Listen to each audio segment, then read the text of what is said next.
the moment you've all been waiting for, our second set. And to lead off our second set, I know all day you have had the burning question, what does jazz and Facebook have in common? All day, haven't you been wondering that? I know you have. And Brian Fromme is going to answer that question for you. He is a jazz pianist and a geek. Enough said.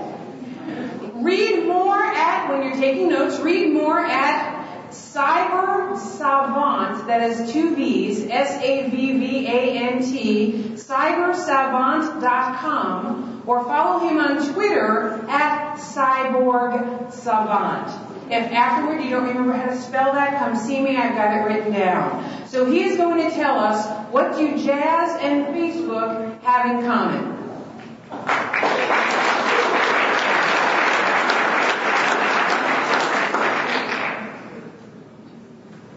Thank you. Hit it, Ron. Do that, check your line. Superstition. We'll go back to superstition. I was digging that. So, we're going to talk about jazz and Facebook. So I thought I'd start with my favorite local jazz artist, jazz pianist, Mark Slacker. So, when you think about jazz, you think of music. Behind music is a small business. So, you got a small business owner. Well, what do small business owners need to do? What do they need? They need customers, right? And not only customers, they need to keep the customers they have, and they need to find more customers. Well, how do you do that? You need to have authentic two-way communication to do that. So here's a quiz. How can we do that? Take a moment. If you answer the Rocky Mountain News, you have not been reading the news. Yodeling is a possibility. We'll give you a point for that one. Twitter. There you go. Thank you. So the big secret about advertising, which is one of the ways that you could imagine doing this, is out of the bag now. Which is, it's not worth it, right? And I say that, I'm an online advertising specialist, but it's out of the bag because it's too expensive. And the other part of the problem is, it's a mass media approach. The thing is, with your customers, it's not about mass media. It's about individuals. It's about connecting with individuals with an authentic message. So, we need to find ways as a business owner to put that into place. So how do you get your message out? One way is figuring out where your customers are looking, right? And then you need to put yourself a presence into where they're looking. If you said everywhere, that's probably not it. What you're really after are measurable tools. One of the great things about the internet is the tools on the internet are by their nature measurable. So we're going to talk about a number of these kinds of methods. I'm really focusing in on social media as one of the keys to that.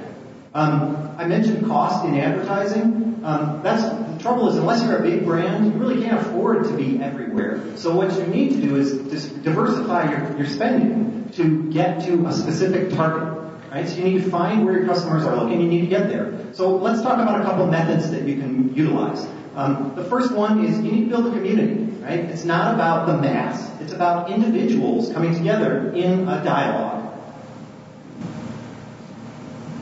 Just need a breath there. It's called a rest in music. You need to engage in a dialogue, right? It's a two-way thing, right? So I don't just shout out, we're great, because people will turn that off. You need to allow your customers to talk back in return.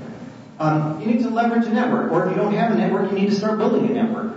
And because that's in the realm of referral marketing. If I say, here's a great jazz artist, Mark Slaneker, you might go, wow, I haven't seen Mark in a long time. That's a good idea. I should really go down there and check him out. And then it is about presence. You can't smell on the internet, but you need to be where your customers are looking. So you need to develop a presence, and you need to figure out where your customers are so that they can find you. As long as they're not looking in China. So we talked about a couple of different areas. So where can I do this? One of the things you'll see in each of these different areas that we talked about is social media. Now, I'm not a big believer in one size fits all, one tool solves the job. But I'm going to focus in on social media today as one thing to really figure out how to do promotion for your small business. So here's a Facebook page from Jazz at Lincoln Center. I get information from Jazz at Lincoln Center every week about cool things that are going on in New York City. It's the best.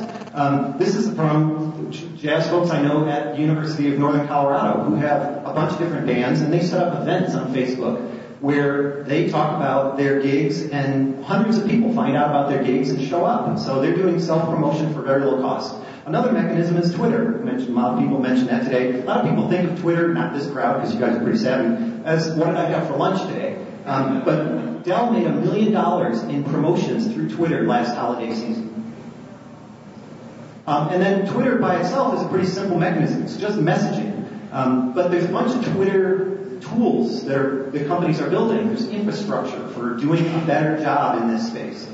So there's just some examples of those tools. And one important aspect of this two-way dialogue is authenticity, I mentioned. So you really don't want to stand up and say, look at me. You want to really do is have a much more authentic communication with your customers. So, for example, if you're a jazz artist, be a jazz artist. Don't try to be classical, represent yourself as a classical artist, or just be splashing out something every day about, look at us. And it is about building community and promoting to that community. And then finally, I thought we'd start and end with jazz. So this is my favorite jazz pianist of all time. Does anybody know who this is? Other than Andy Randall? It's okay if you don't. Guess? Anyone? Good guess. He said Oscar. Somebody else? Bill Evans.